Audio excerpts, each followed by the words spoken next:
अखिल भूमंडलीय सर्व शिरोमणि मुनि समाज के संस्थापक आदि मुनीश्वर योगेश्वर सदगुरुदेव शिव मुनि महाराज की जय। उपस्थित मुनि वृंद, साधु सज्जन वृंद, संत वृंद, साधक वृंद, आध्यात्म ज्ञान के जिज्ञासुओं और प्रेमियों, सभी श्रोता वृंद, आप सबको मेरा कोटिशः नमन, सप्रेम जय जीव। तो आध्यात्मिक चर्चा चल रही है और हम लोग सदगुरुदेव शिव मुनि महाराज रचित ग्रंथ निरोग होने का अद्भुत उपाय पर विचार कर रहे हैं। अध्याय 1 है मानसिक चिकित्सा। इस पर कल भी चर्चा हो गई है, तो आज हम लोग आगे विचार करेंगे, है ना। कल हम लोगों ने जाना कि सदगुरुदेव कह रहे हैं शरीर शरीर नहीं है, किंतु यह वह पवित्र शिवालय है, यह वह विष्णु मंदिर है, यह वह तीर्थ स्थान है जिसमें साक्षात शिव, विष्णु और ब्रह्मा निवास करते हैं। यह शिवालय बीमारों का बनाया हुआ नहीं है, किंतु यह उसी सच्चिदानंद का बनाया हुआ है जो सर्वथा निर्विकार निर्मल निर्मल है ना। जिस परमात्मा को जान लेने मात्र से लोग शुद्ध और पवित्र हो जाते हैं, उसी परमात्मा का बनाया हुआ यह शरीर अशुद्ध और अपवित्र नहीं हो सकता। इस शरीर को उसने दूसरों के लिए नहीं बनाया, किंतु इसे बनाकर वह स्वयं इसमें रहता है। वेदों ने कहा है कि तत् सृष्ट्वा तदेवानुप्राविशत। तो बहुत बड़ी बात हो गई, है ना। तो सदगुरुदेव शिव मुनि महाराज की कृपा से हम लोगों को यह मालूम हो गया, यह जो शरीर है सिर्फ शरीर नहीं है, किंतु यह वह शिवालय है, पवित्र शिवालय गुरुदेव लिखे जिसमें साक्षात शिव, विष्णु और ब्रह्मा निवास करते हैं। साधारण बात नहीं है ना।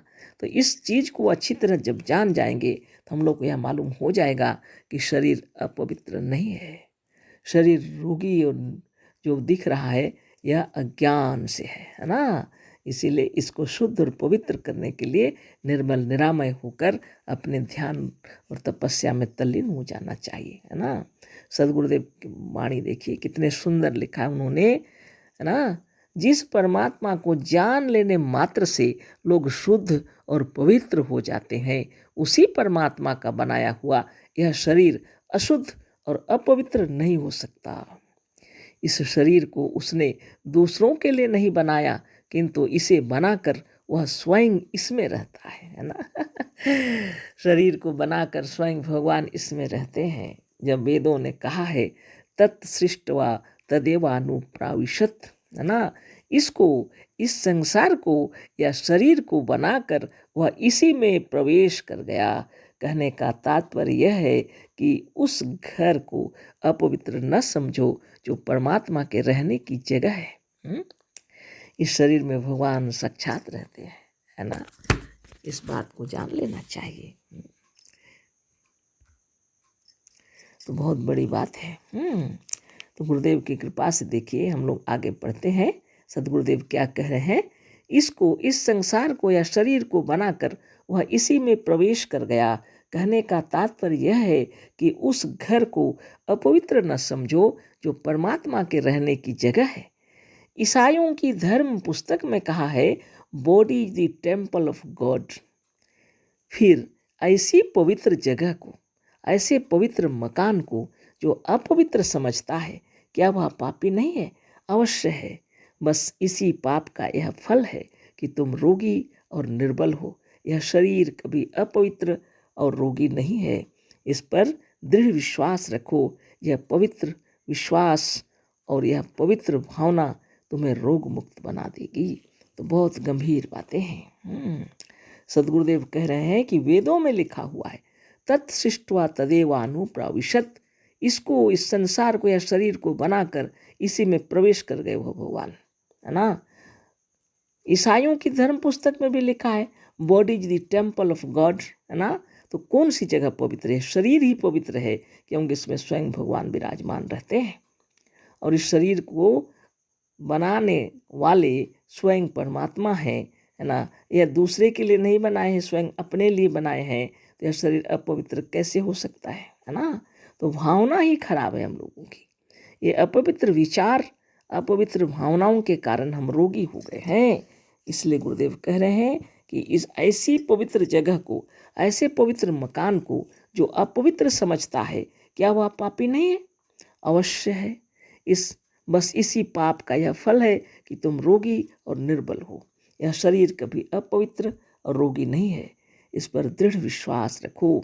यह पवित्र विश्वास और यह पवित्र भावना तुम्हें रोग मुक्त बना देगी, है ना। तो बहुत बड़ी बात है। इसलिए सद्गुरुदेव जो मंत्र दिए हैं कितने सुंदर तरीके से, है ना। निरंजनो हम जगदीश्वरो हम। आप निरंजन स्वरूप हैं, आप इस जगत के मालिक हैं, ईश्वर हैं, है ना। कितनी बड़ी बात है। रोज सुबह उठते साथ भावना करनी चाहिए, है ना। तो आगे देखिए सद्गुरुदेव क्या लिख रहे हैं। यह हमारा शरीर भी दो प्रकार का है। यह हमारा जो शरीर है दो प्रकार है, गुरुदेव लिख रहे हैं दो प्रकार का है ना। एक सूक्ष्म, दूसरा स्थूल। जिस तरह जागृत अवस्था में स्थूल शरीर काम करता है, उसी तरह स्वप्न में सूक्ष्म शरीर रहता है। जैसे जागृत अवस्था में जागृत की सृष्टि सत्य मालूम होती है, उसी तरह स्वप्न में स्वप्न की सृष्टि भी सत्य मालूम होती है। जब तक हम स्वप्न में रहते हैं, स्वप्न की सृष्टि असत्य नहीं मालूम होती। देखना यह है कि स्वप्न में भी दौड़ते हैं, पर इन पैरों से नहीं, है ना। ग्रहण करते और देते हैं, पर इन हाथों से नहीं। स्वाद लेते हैं, पर इस जिह्वा से नहीं। देखते हैं, पर इन आँखों से नहीं। शरीर का सब काम करते हैं, पर इस शरीर से नहीं। इसी शरीर का नाम सूक्ष्म शरीर है। यही सोने पर, मरने पर और संप्रज्ञात समाधि में जाने पर मिलता है। यह सूक्ष्म शरीर केवल मनोमय होता है, अर्थात यह शरीर वास्तव में कुछ नहीं होता, केवल हमारा मन गढ़ लेता है। यह सूक्ष्म शरीर कल्पना मात्र होता है। इस शरीर पर तो बिल्कुल मन का ही प्रभाव रहता है। जो ही मन में परिवर्तन हुआ, त्यों ही शरीर में भी परिवर्तन हुआ। मन में परिवर्तन होते देरी नहीं कि शरीर में भी परिवर्तन हो गया। अतः सूक्ष्म शरीर के शुद्ध होने में देरी नहीं लगती। तुमने जैसे ही विश्वासपूर्वक भावना या संकल्प किया कि हम निरोग हैं, वैसे ही सूक्ष्म शरीर बदल जाएगा, क्योंकि सूक्ष्म शरीर सिवाय भावना के और कुछ नहीं। अतः भावना के प्रभाव को सूक्ष्म शरीर पर सभी मानते हैं, केवल स्थूल शरीर पर बहुत से लोग इसका प्रभाव नहीं मानते। अब देखना यह है कि सूक्ष्म और स्थूल शरीर का परस्पर कुछ संबंध है या नहीं। पहले तो जो पढ़े हैं उस पर चर्चा कर लेते हैं, फिर आगे करेंगे, है ना। तो सद्गुरुदेव कह रहे हैं यह हमारा शरीर भी दो प्रकार का है, एक सूक्ष्म है और दूसरा स्थूल। तो जिस तरह जागृत अवस्था में स्थूल शरीर काम करता है, उसी तरह स्वप्न में सूक्ष्म शरीर रहता है। सबको मालूम है ना। लेकिन ये मालूम नहीं था कि यह जो सूक्ष्म शरीर है वह कैसा होता है। खैर, मुनिजन तो बहुत बार किताबों का अध्ययन किए हैं और बहुत साधन करते हैं, इसलिए सहज रूप में समझ जाएंगे, है ना। जैसे जागृत अवस्था में जागृत की सृष्टि सत्य मालूम होती है, उसी तरह स्वप्न में स्वप्न की सृष्टि भी सत्य मालूम होती है। अभी जब हम जागृत अवस्था में हैं, सारी दुनिया सत्य मालूम हो रही है, निश्चित बात है, सबको मालूम है। उसी तरह स्वप्न के समय जब हम लोग स्वप्न देखते हैं, तो स्वप्न की जो सृष्टि है वह भी सत्य मालूम होती है। जब तक हम स्वप्न में रहते हैं, स्वप्न की सृष्टि असत्य नहीं मालूम होती, हमें सत्य ही मालूम होता है उस वक्त, जब तक हम लोग स्वप्न में रहते हैं। हाँ, जागने के बाद भले हम यह सोचते हैं कि अरे वह तो स्वप्न था। देखना यह है कि स्वप्न में भी दौड़ते हैं, पर इन पैरों से नहीं। ग्रहण करते हैं, देते हैं, पर इन हाथों से नहीं। स्वाद लेते हैं, पर इस जिह्वा से नहीं, है ना। बहुत बड़ी बात है ना। देखते हैं, पर इन आँखों से नहीं। शरीर का सब काम करते हैं, पर इस शरीर से नहीं। इसी शरीर का नाम सूक्ष्म शरीर है ना। बहुत बड़ी बात है ना, सबको पता है, फिर भी इसको हम लोग को जान लेना चाहिए। जो सूक्ष्म शरीर है वो कैसा होता है।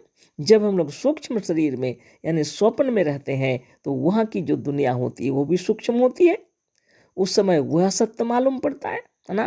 और जब स्थूल में आते हैं, जागृत अवस्था में स्थूल शरीर में रहते हैं तो इस दुनिया में होते हैं तो यह सत्य मालूम पड़ता है। कारण क्या है? क्योंकि जहाँ आप हैं वहीं सत्य है, आप जहाँ नहीं है वह असत्य हो गया। स्वप्न से जब जागते हैं तो कहते हैं वह तो झूठा था।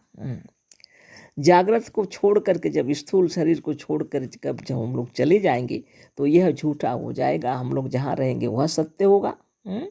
फिर जन्म लेंगे तो फिर यह सत्य होगा। ये तो निरंतर चलते रहता है। लेकिन बात ये चल रही है अभी कि शरीर में जो बीमारी है उसका कारण क्या है और उसको कैसे ठीक किया जाए। सदगुरुदेव का कहना है इस शरीर पर तो मन का ही प्रभाव रहता है ना। जो सूक्ष्म शरीर है उस पर केवल मन का प्रभाव रहता है। तो जैसे ही मन में परिवर्तन हो जाता है, शरीर में परिवर्तन हो जाता है ना, तो सिर्फ सूक्ष्म शरीर पर परिवर्तन होता है या स्थूल शरीर में भी परिवर्तन होता है। इसी बात को समझाने के लिए सदगुरुदेव इतना सुंदर लिखे हैं। जैसी इसका प्रभाव पड़ता है तो स्थूल शरीर में भी पड़ता है। कल इस पर चर्चा करेंगे। अशेष धन्यवाद, कोटि शह नमन, सब प्रेम, जय जीव। सदगुरुदेव शिव मुनि महाराज की जय।